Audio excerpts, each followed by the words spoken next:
just joined, I'm going to turn the recording on again and we're going to just cross our fingers. I'm in Berlin, which I think most of you know, and I have had nothing but internet issues since I have been here. So Nicole is on today and joining us as me, basically, with the intention that we would be able to keep a connection. So she's logged in the Results Partner Zoom account so that if for some reason I do lose a connection, then I can call in and at least we'll be able to keep the meeting going. So if we lose I lose a connection, Nicole, my guess is that you would then be able to start a recording. We'll just splice them together if we have to. Right. Sounds Okay? good. But hopefully I'll be able to keep the recording. But that's why I'm not showing my video, because it takes so much more internet bandwidth to show video. So, so you get to see my lovely picture today. So we're just doing some celebrations. So thank you, Laura and Lisa, for sharing. Who wants to go next? Grace. Go, Teresa. Hey, Sherry, today they installed the signs on my building outside. So now people can find me. That's a very exciting thing. So Wow. That is exciting. I'll post up the pictures later. We have a local metal artist. He has national acclaim. And he did the signs. He did not only our sign, but he put a bunch of colorful quilt blocks on the outside of our building. It's kind of cool. Oh, that's Wow. awesome. Yeah, I'd love to see pictures of it. Great celebration. Who Yeah. else is a celebration? Oh, and by the way, we've got Ramina joining us today. So let's do a quick back through to share what you do. So Teresa, you want to? Oh, I am a quilt pattern designer, and I also do a lot of consulting with different quilt shops around the country regarding their marketing techniques and their social media and what they do with that. So that's what I do. Perfect. And Lisa, you want to share with Ramina what you do? I love this because it's different every time. I support women in expanding their consciousness and really landing on their soul's purpose so they can be the contribution that they were designed to be. Love it. How about that?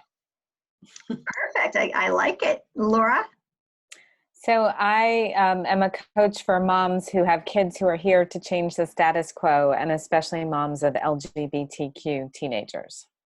Perfect. Cool. So who haven't we got to share celebrations? Go, Linda. Okay, I'm Linda Patton. My business is Dare to Lead with Linda, and I work with intelligent, fantastic women entrepreneurs who have always struggled with leadership, and to be able to help them marry their masculine and feminine qualities into a confluential leadership style.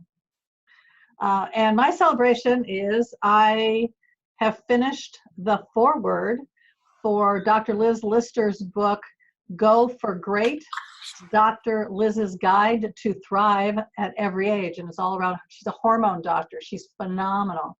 And I got a chance to write her foreword for her book. And my book, we have probably parts of 2 chapters and the conclusion to write, and it will be done by Monday. That is so awesome. And just want to comment on that. Linda shared a couple of times in the Facebook group on the book and the flow. And it just really struck me when she was sharing how when we're on our mission, when we're on the path that we're here to be on, that's when things do just flow. And so if things are feeling great, like they're flowing and everything is coming pretty easily, then that's a good time to kind of check in and say, okay, what am I doing that's having me have this flow? I'm on that right path. And the opposite is also true. If things feel sticky, if it feels like everything is hard and you're pushing water upstream, then that's also a good time to check in and say, okay, what's not working about how I'm being right now? And, so and Linda Sherry, go ahead, Linda. Sherry, going along with that, I was not somebody who ever got downloads until last July, and I had a deluge, and that's a long story that we can share some other time. But I was working on Dr. Liz's foreword, went to bed Friday night, and for 3 hours, I kept getting, well, you want to say this, and here's this line. And so I sat at my iPad and just kept writing for 3 hours off and on on Friday night, and then Saturday night they went in and revised it. So I had no sleep Friday and Saturday night. I said, guys, can we please do Wow. like during the day or earlier in the night or something like, or first thing in the morning? But yeah, so no sleep. So Tuesday, they didn't give me a download, but they kept me up anyway. Oh, that's funny. Yeah. Yeah. So just listening to that inner guidance. Yes, absolutely. It gave me 750 words in one download. Wow, that's awesome. Yeah. Cool. Thank Okay, you. let's see. Jennifer and Romina. Celebrations.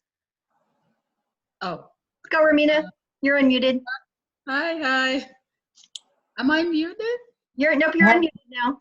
Oh, I thought you said I'm muted. It's very nice to meet all of you ladies, and I am really celebrating joining this group and having this fresh start. Hopefully we will be together all the way to our success, and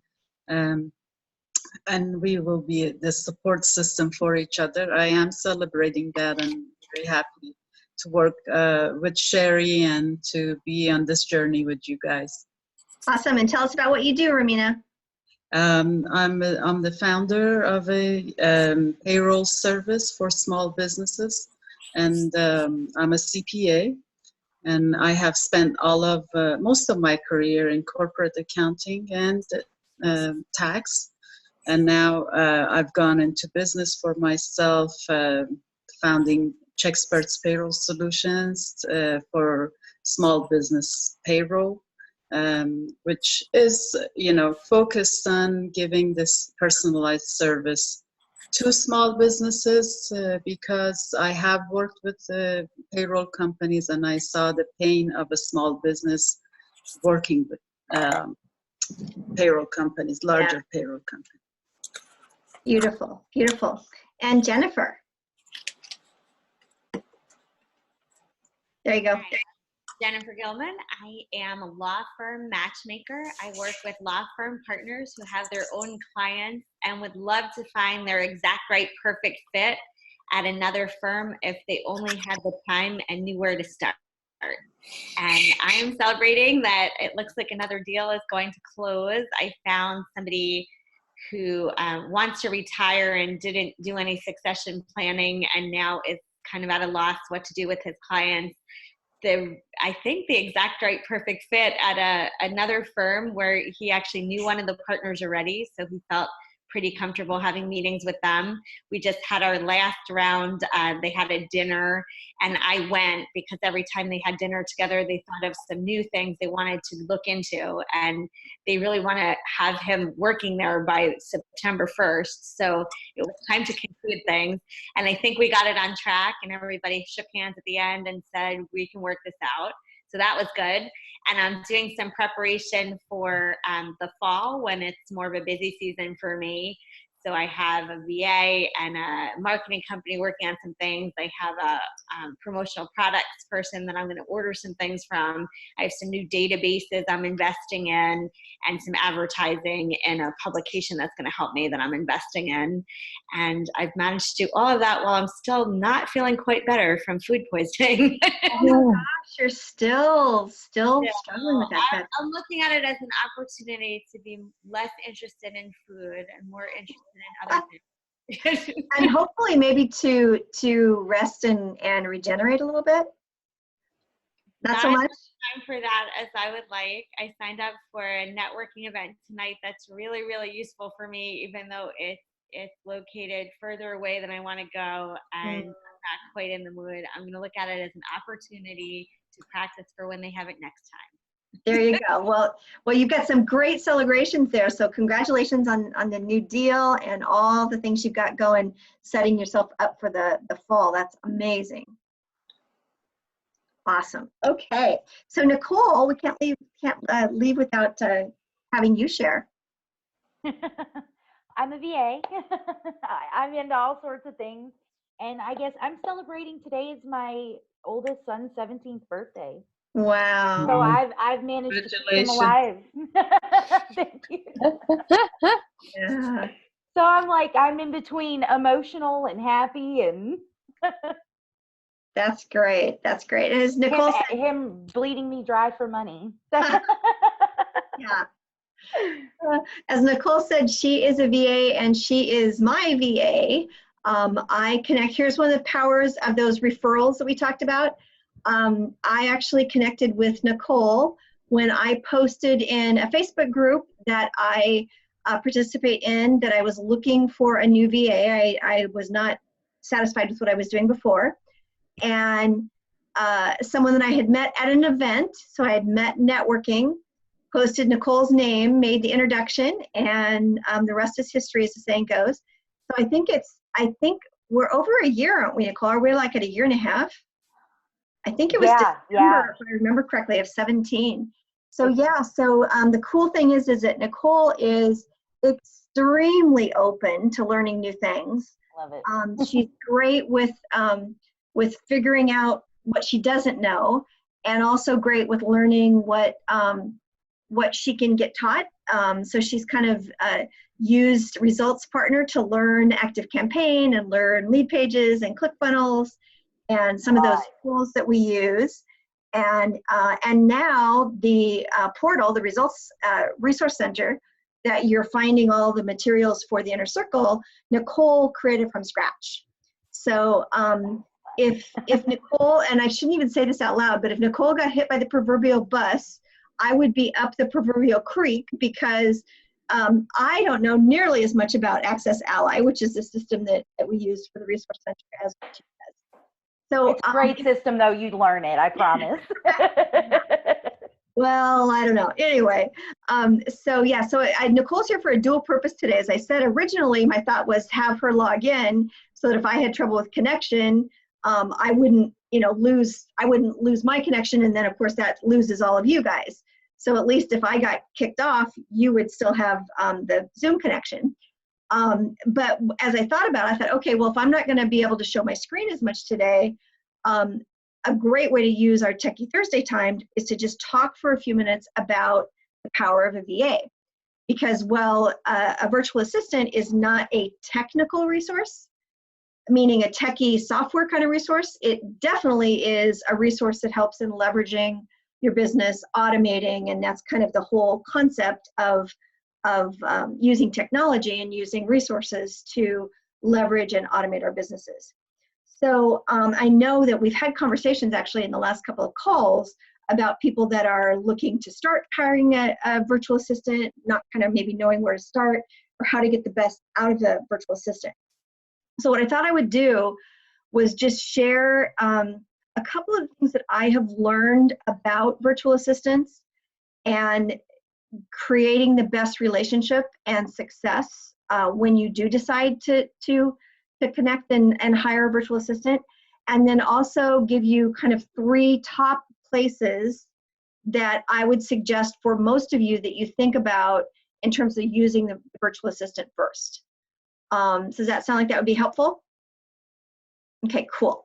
So in terms of learning, and over the years, I've had times that I haven't had a VA. I've had times that I've had more than one. It's been kind of flexed depending on what I've been doing. But more times than not, I've had someone that has been supporting me in the day-to-day. And probably the key things that I have learned is, Laura actually said this when we were doing celebrations, is you do not want to hire a virtual assistant before you are clear on what you are going to use them for. Clarity is everything. And as much as Nicole would like to and other virtual assistants would like to, they can't read your mind. And so if you're unclear of what you want or cannot give them good direction, then all it's going to lead to is frustration on both ends. The virtual assistant's going to be frustrated because they're not going to be able to do what you think that they're doing, and you're going to be frustrated because you're not going to get the results that you want because they're not clear. So one of the things to definitely start with is, why do you want a virtual assistant, and what exactly is it that you want him or her to take off your plate? Once you have clarity on that, then the second thing that I would say is that I recommend that you don't hire a virtual assistant without giving them a test project. So with Nicole, what I did is we actually started working together in December. So instead of a test project, we did kind of a test month.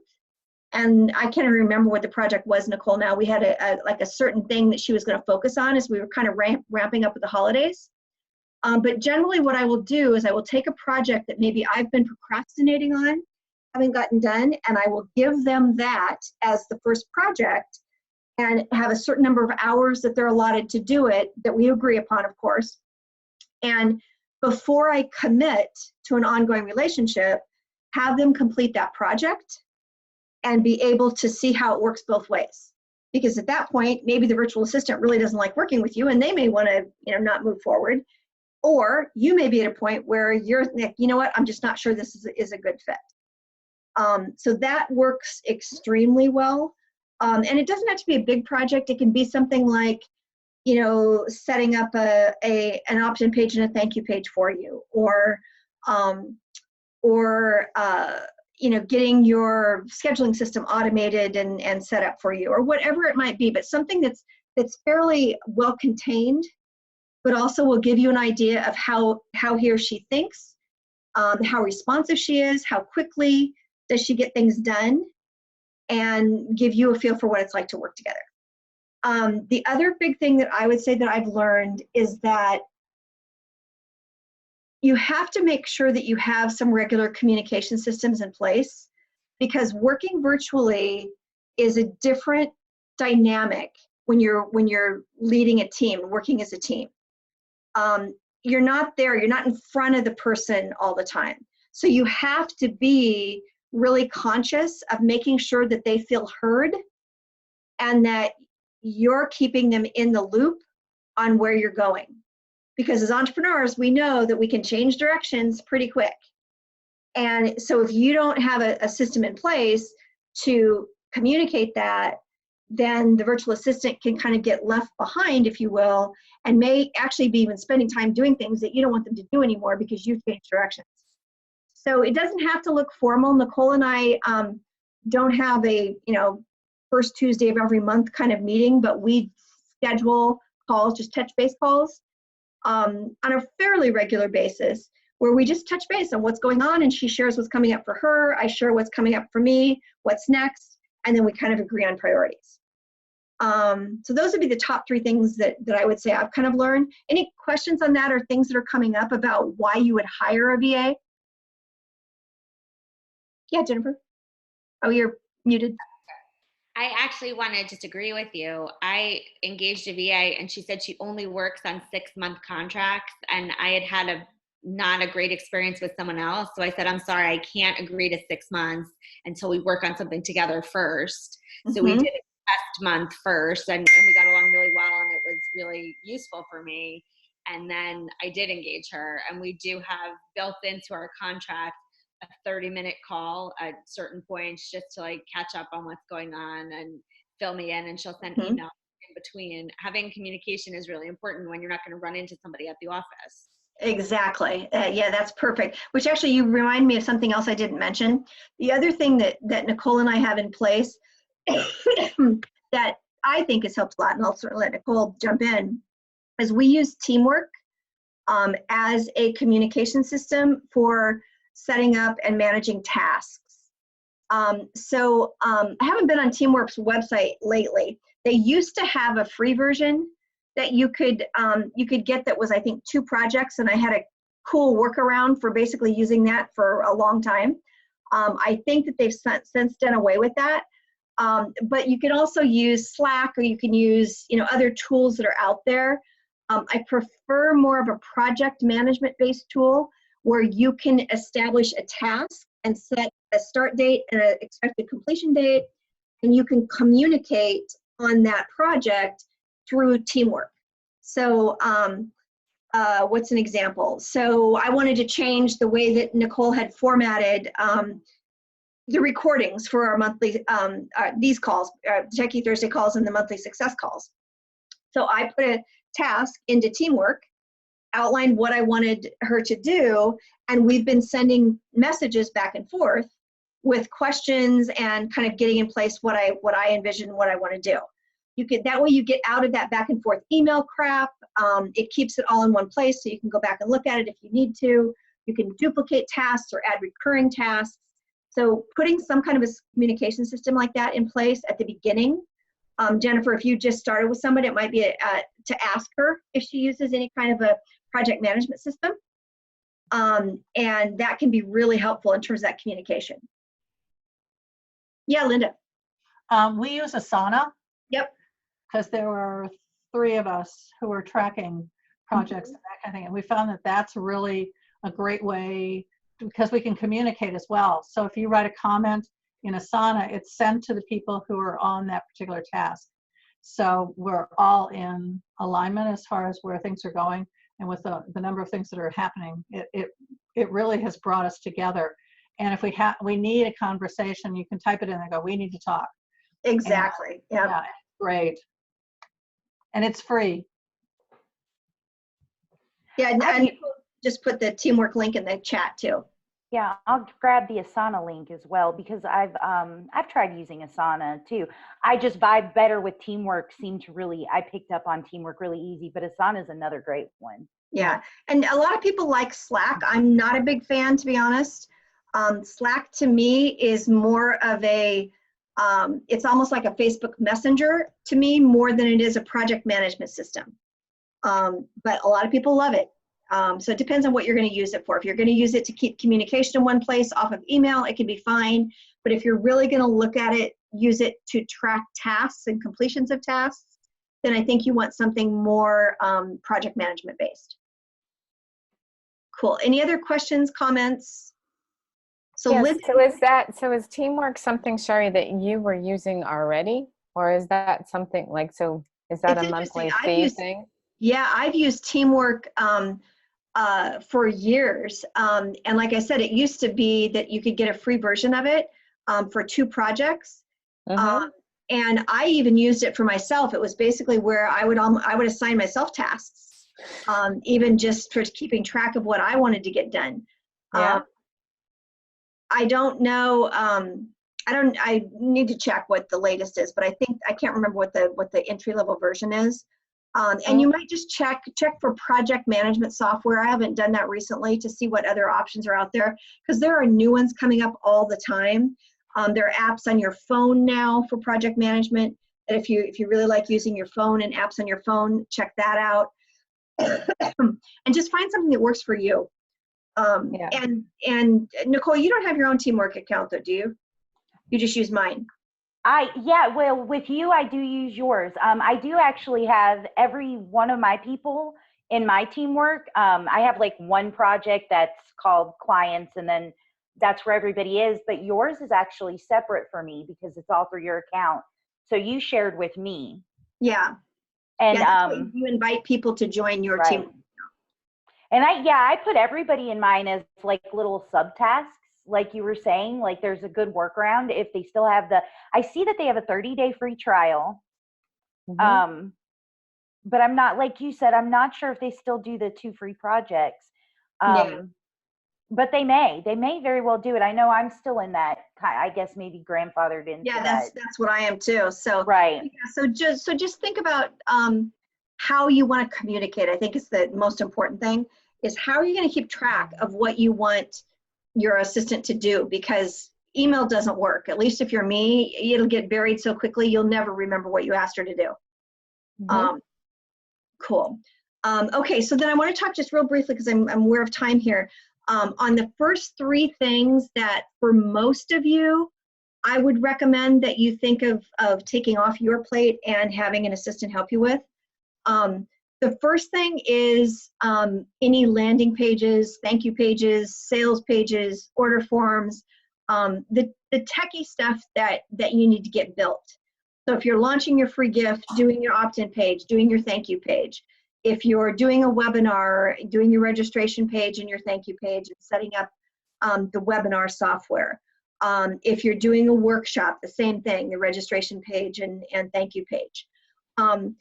I am a firm believer that you need to understand how those softwares work, so how a lead pages or a ClickFunnels work, and at least have built an opt-in page and a thank you page on your own first, because how can you possibly know if the virtual assistant is being efficient with their time if you have no concept of what it takes to get it done? So the thing with most virtual assistants is when you're not hiring someone full-time, which most of us won't, you're going to be paying hourly. And how do you want to pay? Do you want to pay if it takes Nicole an hour to do something and it takes another virtual assistant 3 hours to do the same thing? Is it fair to you to pay for 3 hours with the other virtual assistant? Well, not really. Either Nicole's getting gypped because she's efficient and good, or the other person, you're getting gypped because you're paying for 3 hours with the other person. So if you've done the work and at least know how the systems work, it's so much easier for you to have a feel for, the assistant says it's going to take a week to do that opt-in page, and we've already got a template, and it really should be a half an hour project. So think about that in terms of as you're handing things over. The second thing is your email automations. All of you should have, at a minimum, an autoresponder system. I know Teresa's, for instance, is built into her point of sale system. For most of the others of you, you're using anything from MailChimp to Infusionsoft. Loading those emails, you may have to still write them, but loading them into the system and setting it up so that they go out at the right time and that the delay between them is right, all that kind of stuff is something that, again, you need to know how it works, but that's some of the first stuff that you don't really need to be doing. And your time is worth a lot more than what you can spend on something else a lot more effectively. And then the third thing that will depend on where you are in your business, the third thing that I would hand off would be customer service follow-up. And this depends on, again, how many customers you have. Like for me with Nicole does things like she makes a live telephone call the day before any new potential client strategy session that I have. That increases show-up rates. So she's making that call. A lot of people will have their virtual assistant manage the customer service email account. So I would recommend that all of you have a separate email that customer service issues can go into. So like we have wecare@resultspartner.com. Right now, I don't have Nicole manage that just because my business model has been more based on around, at a time, 20 to 25 clients. And with 20 to 25 clients, it was frankly just easier for me to do it myself than to have somebody else do it. But as, for instance, I grow the inner circle and it gets more members, then that would be something that I would look at handing off the WeCare email to Nicole to manage those things that come in. I didn't get my monthly pack, or I can't get this document to download in the resource center. Those are things that you don't need to be spending your time doing. And Nicole, or a virtual assistant, can have template emails already made up that she just shoots off when someone has a question like that. The same thing would be true of potentially billing issues. If a credit card fails, making a call to follow up on a credit card payment that didn't go through. Those are customer service tasks that could be outsourced to a virtual assistant. And the last one I'll mention is email. And this is another one that I personally struggle with because I've tried a couple of times with virtual assistants to have them have access to my email and do a first pass clearing through my email. And I think it's my control issues, I'm going to be real honest, but it's never worked for me. So I've kind of given up and I just manage my own email. But for a lot of people, they would not give up that resource of having their virtual assistant be the one that each morning goes through their email and clears out all the junk and addresses and answers whatever they can answer, so that when you check email at 11 o'clock in the morning, instead of having 100, you have 15 or whatever that you really need to respond to. So that's something personal that you need to kind of think about in terms of whether that would be helpful or not. Before we go to questions, Nicole, I want to check in with you. Is there anything that I've said that kind of popped up for you in terms of things that you would add or ways to get the most out of a virtual assistant? I think what I would add is ask them anything. I know I don't mind. If I don't know how to do it, I'm going to tell you because I don't want to get it wrong. If I think that it's something I can figure out, and I maybe get a little too confident sometimes, but I love to figure things out. So I'm usually like, yeah, let me see if I can figure it out. If I can't, then I'll let you know. And just ask them what they can do. What if they can't do it, then they can't do it. Hopefully, they're honest with you. I think that's the biggest thing is a lot of VAs like to jump in and say they can do it, and then they're not giving back something that's valuable. Yeah. It's not as good. So it's like, and letting them know, okay, if you can't do it, it's good because I want it done. You want it done right. And that's their purpose, is to get it done right. Or just open communication. That's always a key thing. All of my people are great at communicating. I can't think of anything else. Okay. You bring up an important point too about what the role of the VA is. Different people, different virtual assistants are going to have different strengths. Nicole is pretty broad-based. She does like to jump in and learn new things, so she can do the techie side, but then she can also do the I'll call it more administrative tasks, like she's good on the phone of calling people and reminding them about calls. Some virtual assistants are going to want to stay in a pretty narrow lane, and it's okay for you to have more than one virtual assistant that focuses on different areas if you have an area that you really need some focus on.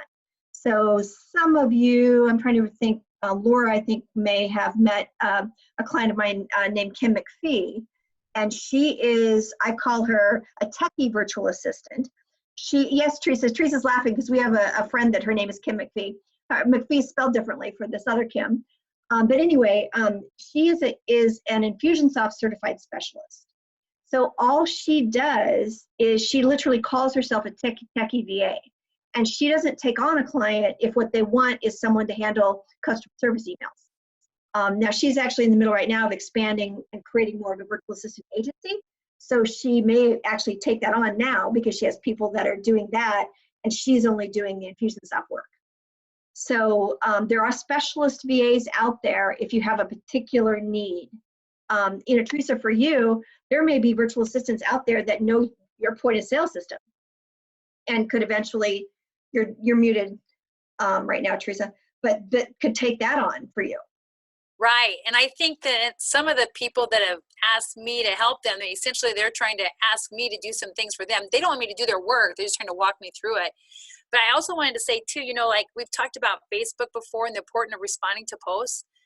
Sherry, I didn't even know there was such a thing as a virtual assistant. I didn't know what that was. When somebody mentioned VA to me, I thought it was the Veterans Administration Hospital. I did not know what the VA was supposed to do for me. So just know I come to this blind.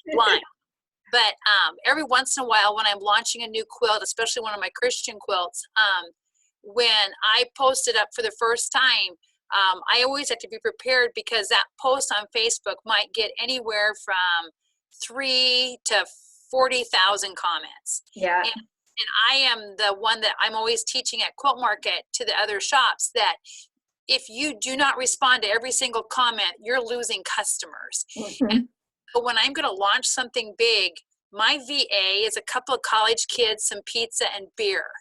And I literally give them like 5 potential responses. So if somebody says, "Oh, I love that. Do you have that fabric?" Then they know exactly how to reply with, this link, and they'll link everything. But I literally, when I'm doing a big thing, that was my VA before. So now I'm going to be looking for somebody a little more specific that can do stuff on my website. So yeah, and you mentioned social media. There are virtual assistants that specialize in social media. In fact, when I first started working with Nicole, that's really what Nicole was specializing in. Wow, that's cool. Yeah. So very cool. Okay, so let's open up. Yeah, Linda, questions, comments? No, I have one comment, and it's something that I think is really important when you hire a VA, is hire someone who completes you, not someone who's like you, because otherwise you're going to fight over who's going to actually do the work. And so I say that to people when they're building teams or whatever. Bring in people who complete what you are and the pieces that you don't like to do, you're not good at, you don't want to learn, and that kind of thing. So yeah. Absolutely. I have to agree with Linda. I think that having that deeper connection is it's imperative, because that it really does help you connect better, communicate better, and all of that. Yeah. And I feel like I connect with all my people really well. I mean, I just I think it's so sweet. super How important. could you not connect with that sweet face?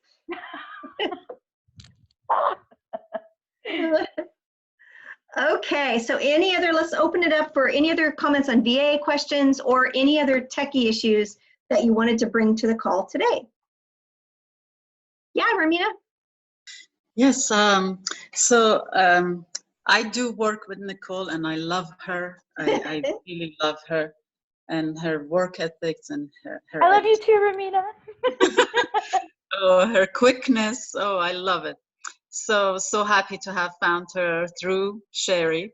But one thing, Sherry, you know that I have projects of calling multiple places. And I was thinking about, engaging Nicole with it, but I'm worried about the long distance. She's in East Coast, I'm on West Coast. And then how do we solve that problem if I want, because I know she might have like long distance charges if she calls my area. Yeah, well, the good news is most phone plans now don't have long distance anymore. So that's typically not an issue these days. Oh. And honestly, the way you work it out is you just talk about it. And like Nicole said earlier, ask anything. And if Nicole or another VA didn't want to do it, they can tell you that, and you can agree to a short-term trial period of saying, okay, so I'm going to give you 50 names, and you've got a week to reach out to them. Do it on your own time, because I mean, Nicole works, with people all over the country, so she manages the time zone differences right now. I mean, I'm on the West Coast and she's on the East Coast. Well, not right now, but typically I was.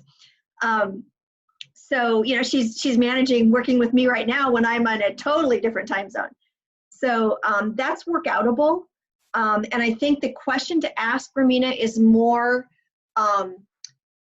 given what I need that person to do on a phone call, is it something that requires something direct of you to do it, or is it something that's easily outsourced? So in this case, I think you're referring to calling to confirm that they have payroll. Is that correct? Okay, Yeah. cool. So that doesn't require you to be the one making the call. Right. If you were calling saying, I'd like to talk to the owner about potential payroll services, well, then that's something that Nicole's probably not going to be able to do. Right.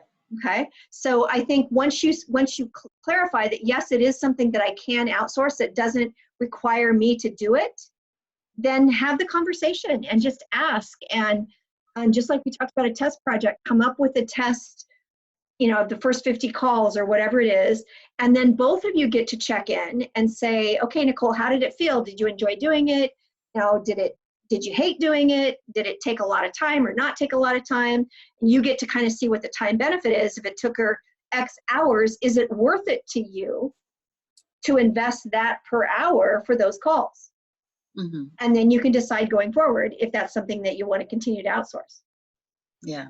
Okay. Very good. And my phone is good. My phone plan's good, so don't worry about that. Awesome. That's what I wanted to know.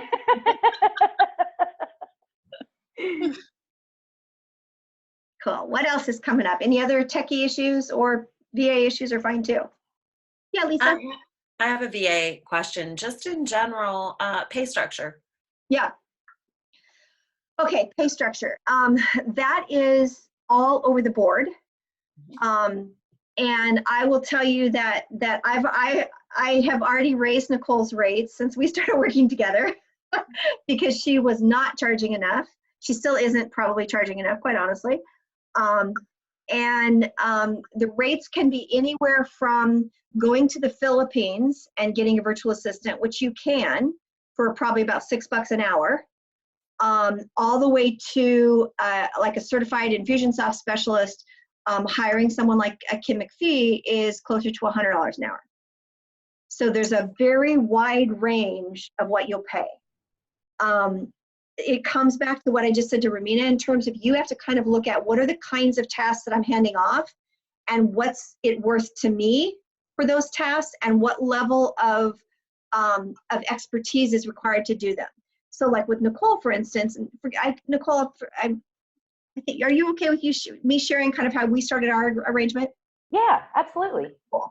So when I first started working with Nicole, I was frustrated because the VAs that I had been working with, basically they weren't doing things the way I wanted them done, is the bottom line. There's my control thing coming up again, I know. And when I first started talk to Nicole didn't know Lead Pages, she didn't know ClickFunnels, and she didn't know ActiveCampaign, 3 of the biggest systems that I use. So our agreement was that she was charging at a really low rate, that I would basically teach her those systems as part of our, it's almost like part of our pay agreement in a sense, so that she could learn how to use those systems so that then she could go out and get other clients that, some of which I've referred to her, that use those same systems, which also add value to her services. So you can work out things like that too. Teresa, with your college kids, there's no reason why a college kid can't do a lot of these things that we need to get done. Right. Hiring a marketing student that's interested in online marketing, they may love to learn to do landing pages and thank you pages and opt-in pages. That's a good point, Sherry, because I do that a lot too, where I go through Iowa State University and I get interns. Yep. And you get them for a very reasonable rate. That's what they're trying to get a degree in. So they are working very hard to make sure that it's successful. And I'm not saying it has to be Iowa State, but of course, go Cyclones. I would say that. But I mean, everybody has a college or a community college near them that has students that are taking business classes or marketing classes and would work as an intern. Yes, absolutely. So, so Lisa, I think to answer your question, I would say that the average for a virtual assistant that is going to be able to do most of your, I don't want to call them entry-level tasks, but most of your day-to-day tasks is probably going to be $20 to $25 an hour minimum. That's for US based. I struggle with the overseas. I have tried that as well. And the language barrier just really becomes an issue. If you're wanting to outsource on Fiverr somebody to turn a graphic into something, or create a transparent logo from a JPEG, that's perfect for Fiverr. And frankly, probably a better use of your money than having someone like Nicole do it, even though she could. But I've struggled to find an overseas person that I could really develop a relationship with, and have just chosen to more focus on the US-based virtual assistant. That makes sense? Totally. Thank you. Okay, cool. What else? Other questions coming up today? Yeah, Jennifer. Oh, you're muted. Are there VAs that I can engage to do simple bookkeeping? I don't Yes. have many clients at a time, and I don't like, I keep receipts for everything, and I have to categorize stuff for my accountant, and I have a P&L sheet that I keep running that I try and do at the end of each month, but I really dislike doing all of that. And I contacted a company, and it was too high end for my needs. And I think they were going to do a wonderful job, but it was more expensive than I felt comfortable with. And I think they were for people. I don't have any employees. And I don't have, I'm not getting in a whole bunch of checks and sending out so many invoices and whatever. I get paid on large deals, and there aren't that many things going in and out. So I would just like somebody to keep track of my expenses better for me. Yes, the quick answer is yes, there are. And there's 2 kinds. One is more of a day-to-day bookkeeper. And generally they do have some kind of accounting experience, and they're going to be able to do a little bit more in terms of not just enter receipts and track your P&L for you, but actually help you more understand a little bit more about your financials. So actually maybe checking trends for you a little bit more and giving you a little bit more value added.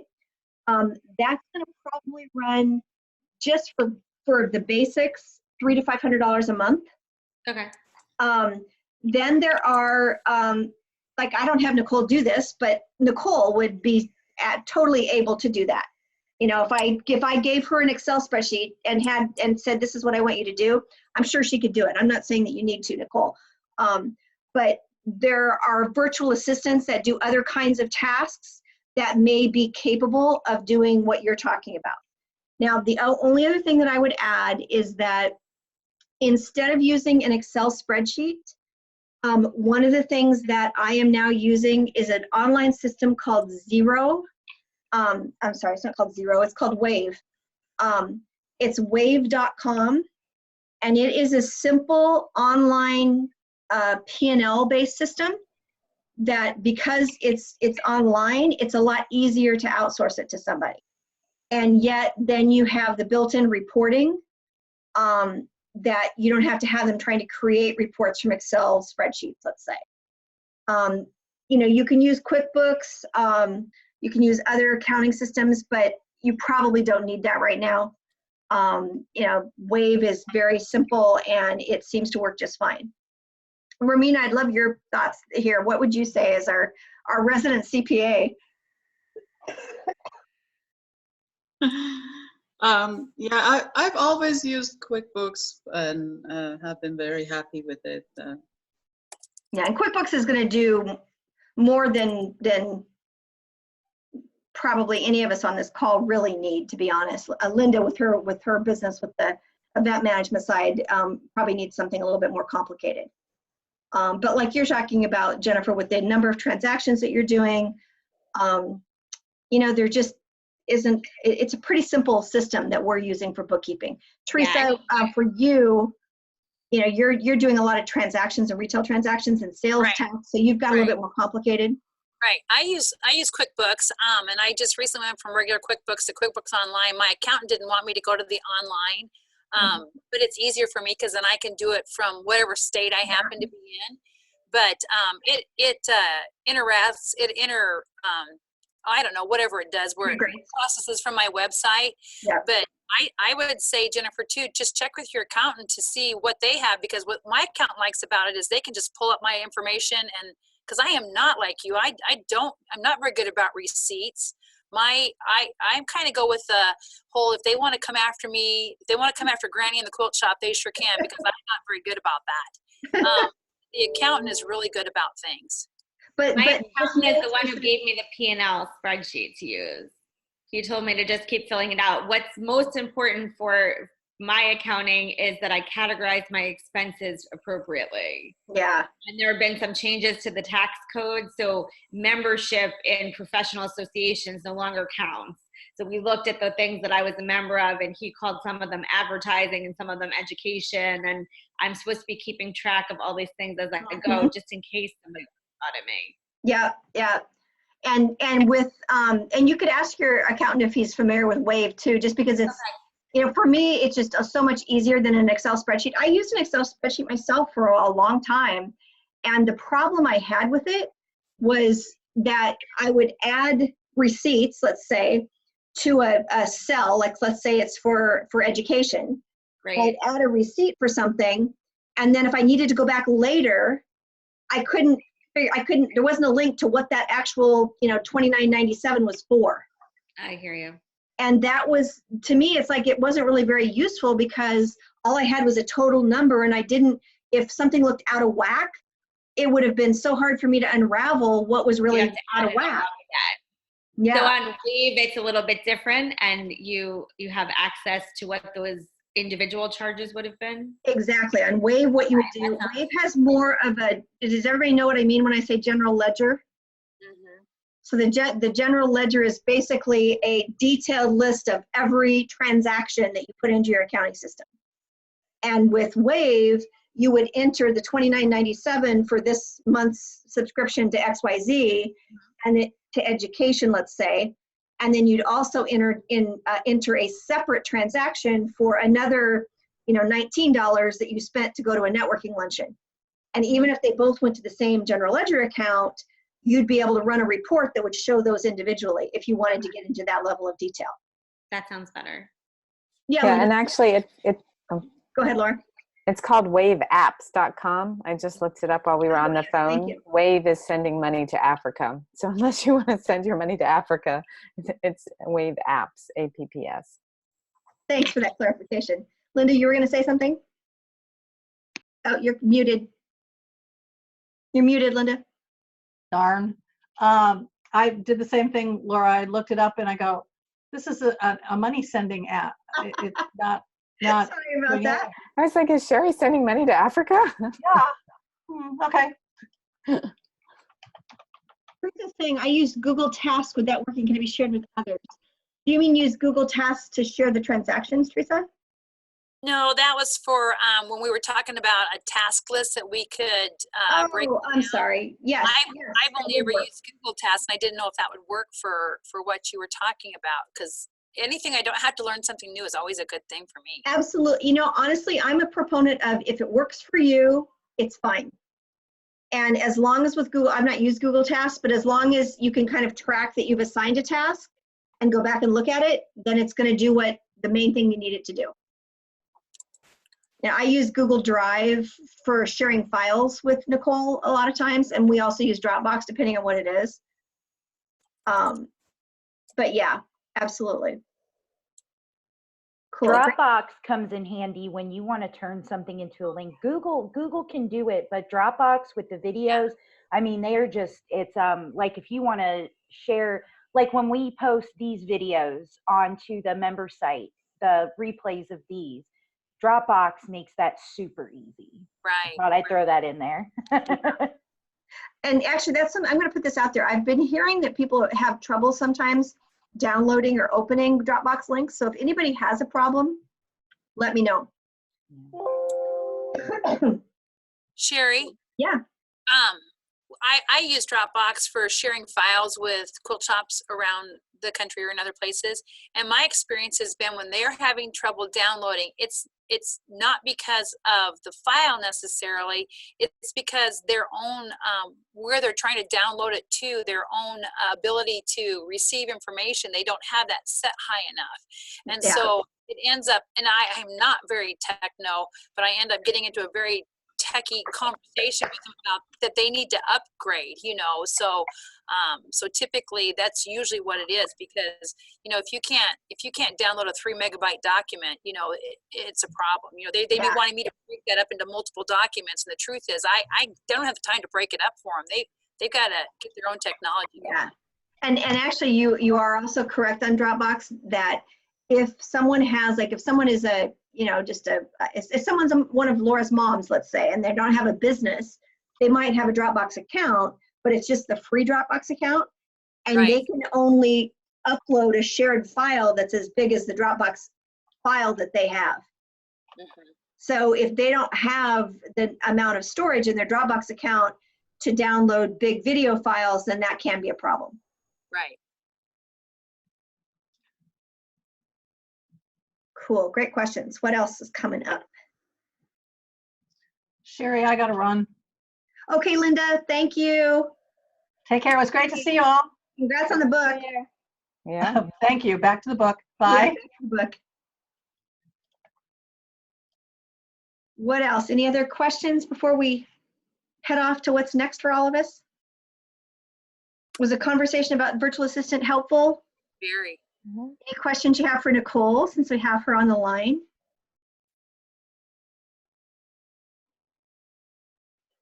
I have a question for you, Nicole. Okie dokie. What do you hate that clients do? Oh, good one. What drives you nuts? And be honest. And it can be something about me too.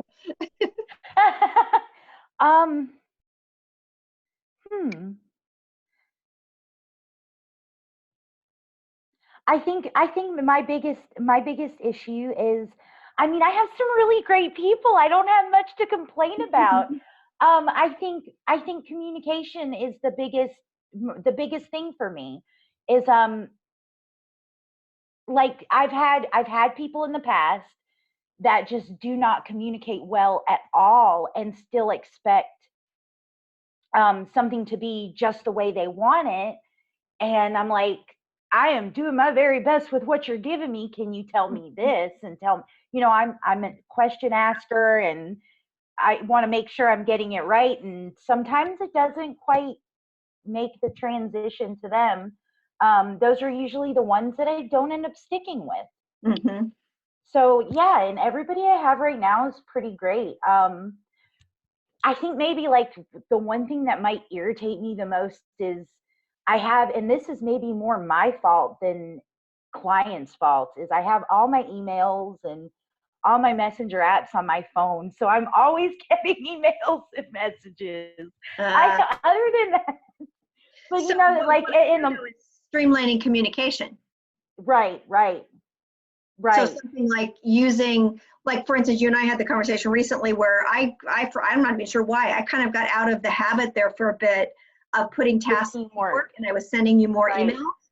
So when you're getting both emails and you're using teamwork, I can see that would definitely get frustrating. There you go. Yeah, definitely streamlining. That's so perfect. Yeah, streamlining communication, like because sometimes you can feel like you're kind of all over the place.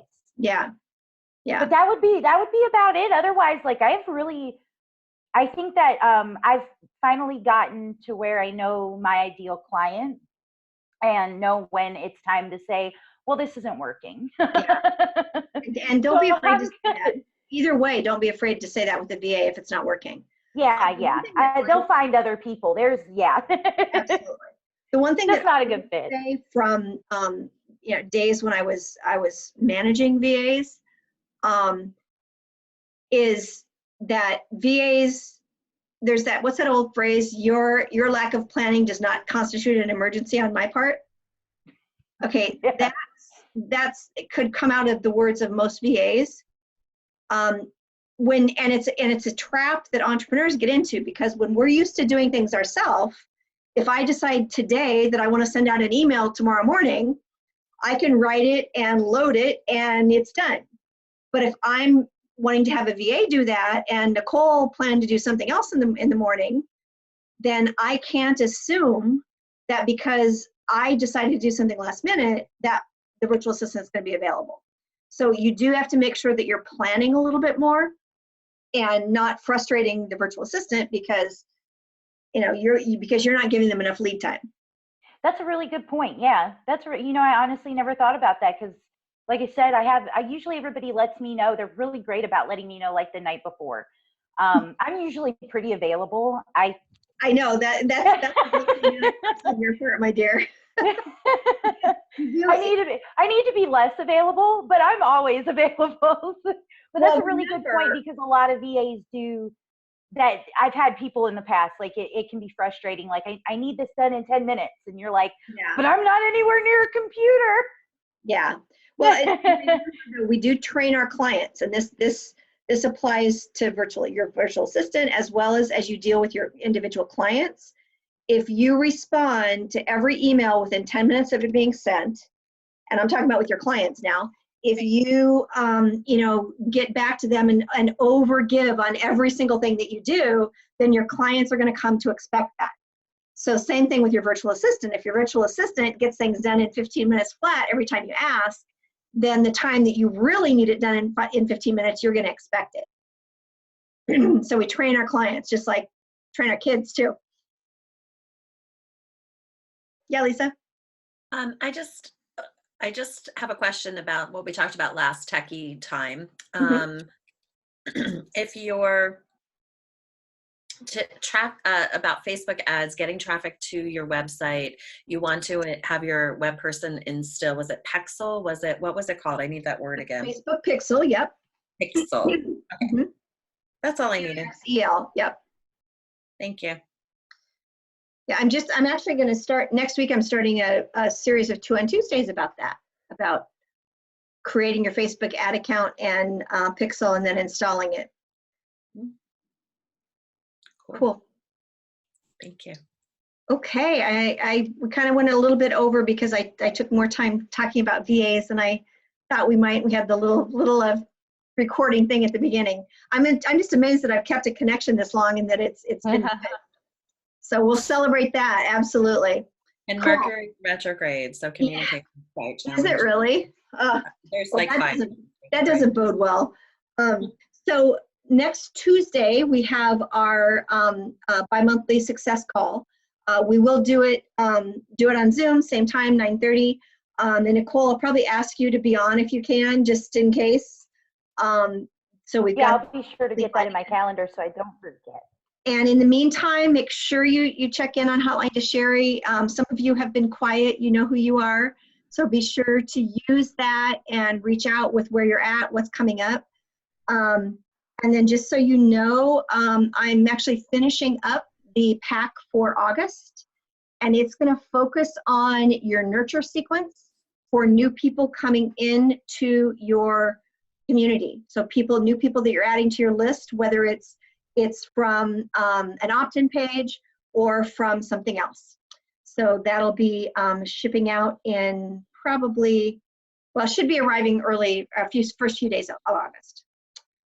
Cool. Anything else before we say goodbye? Okay, awesome. Thank you, everybody. Have an amazing day, and I look forward to what's next. Thanks, Sherry. Bye. Bye.